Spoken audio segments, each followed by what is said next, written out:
Yeah, it's weird because I saw this today and it's only like a 2-minute clip. It's not like, you guys spent a lot of time on this, but I'll play it now.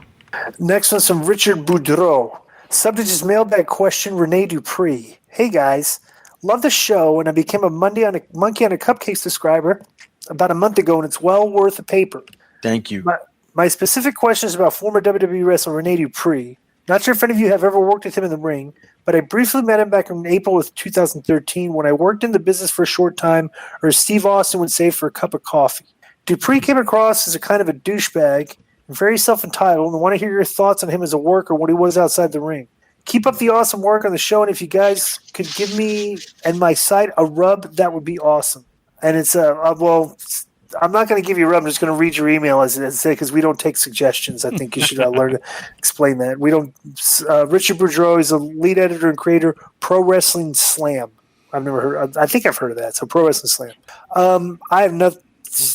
I don't know René Duprée. I've met him. Maybe shared a couple sentences with him. I'm not really familiar with his work or anything, to be honest with you. What about you? Yeah, I don't know him. Is he the guy that was just in Japan with Noah Joe? Oh, I don't know about that. I just know him from La Resistance. That was his tag team back in the day with Conway and Grenier. Interesting. But he's still. I was just looking at his thing just to try to get a little perspective. He's only 36, man. So when he was on TV, he was super young. If he had, alleged attitude problems back there, it's probably maturity. Yeah, I don't know who the guy is, to tell you the truth. Okay. That's it. So, but what? So here's. There were two clips. Yeah, Where's the other one? I'm gonna play his response. That's why I was like. Yeah, you got to. It's at the very beginning of the video because the video's live. Maybe right he now, thinks so. one of us knows him. What's No, going we're gonna find out because Hannibal has him on his show, and he asked him a question. This is Hannibal here from thehannibaltv.com with two-time WWE Tag Team Champion, recent Pro Wrestling Noah Tag Team Champions as well. And this is what we're going to discuss today. I guess there's a individual clip posted from Konnan's Keeping It 100 podcast where him and the Disco Inferno discuss you a little bit because a fan wrote in with a question about you allegedly having backstage issues at one point, and you wanted to respond more to the fans because you read the comments on this video, and there was a lot of wrong comments from what I understand, so I'll let you get into it.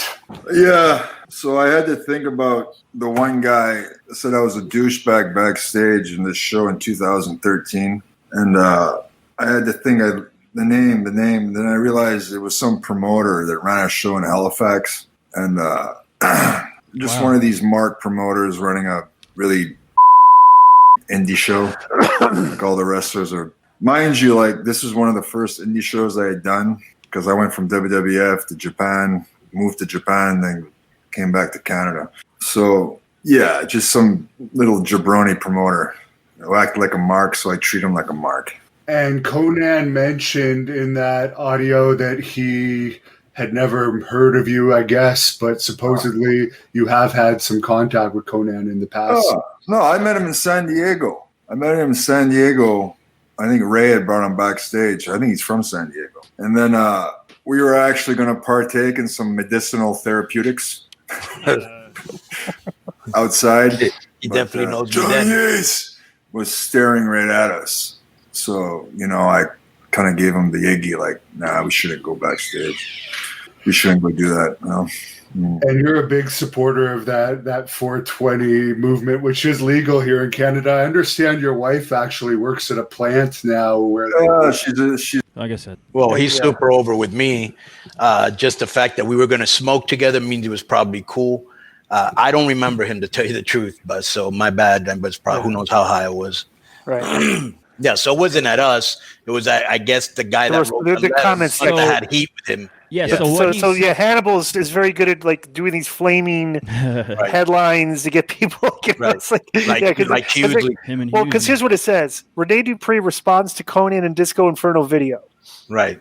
Yeah. But the K100 video says, the K100 video says something like Disco Inferno shoots on René Duprée being difficult backstage or something, isn't it like that? think it says he has something similar to that. So, but I don't know if you got this. What he was saying was the guy that wrote the email, Richard Boudreau. Yeah, it was a promoter, who had yeah. a problem with, and he treated him like a J-bro, and so he buried him on our show. Wow, Right. yeah. That's what it sounds like, right? That's what I got out of it, because he said in his email he ran a website, but I guess he's done some promoting as well in Canada. Because the video says Disco Inferno on René Dupree's backstage heat in WWE. But what comments not were that there? big. Because I guess he was mad about the comments. Well, I'll read some of the comments. Yeah. All right. Okay. Hang on. I got you here. Some of the comments. Yeah. I can't stand this about. Okay, wait. Dupree's just another. Okay. He was one of the guys. We have mutual acquaintances in Montreal and Ottawa area, and every time I've gotten to shoot shit with him or attend an event where he was present, he was always chilled and kind. He knows the. Okay, that's a good one. He had such amazingly annoying heel. You got heat in WCU and then never gives a second chance. Disco Inferno sounds like Disco Inferno sounds like such a feminine diva. Put some bass in your voice, diva. That's from Undertaker's. Oh, that's Undertaker fan who buries me all the time, by the way. Cornette talked about him a few months back on his podcast. If I remember correctly, Dupree was an extremely mature dude when he was in WWE, and that immaturity got him heat and eventually let go. Let me see. Surprised y'all don't know who he is. Hardcore Holly. Why I haven't heard that name. Oh, I remember about this guy. His WWE game so many storylines. Every single one of them sucked beyond. Wasn't he the one of the guys like Chris? I remember reading that. I don't see any negative comments. Yeah. Not really. Some guys just saying that he did have the reputation for being immature and stuff. Who Well, knows? this guy Maybe got all worked up over one comment in a YouTube clip section. unless Weird. Unless he says, "Hey, I'm going to ask you something about the K100," and just react to it. I don't know. Yeah, it sounds could be. very weird. Like, Yeah. it seems like a lot about nothing, to tell you the truth. Yeah. All right, let's get back to the mailbag. All right, cool. Boom.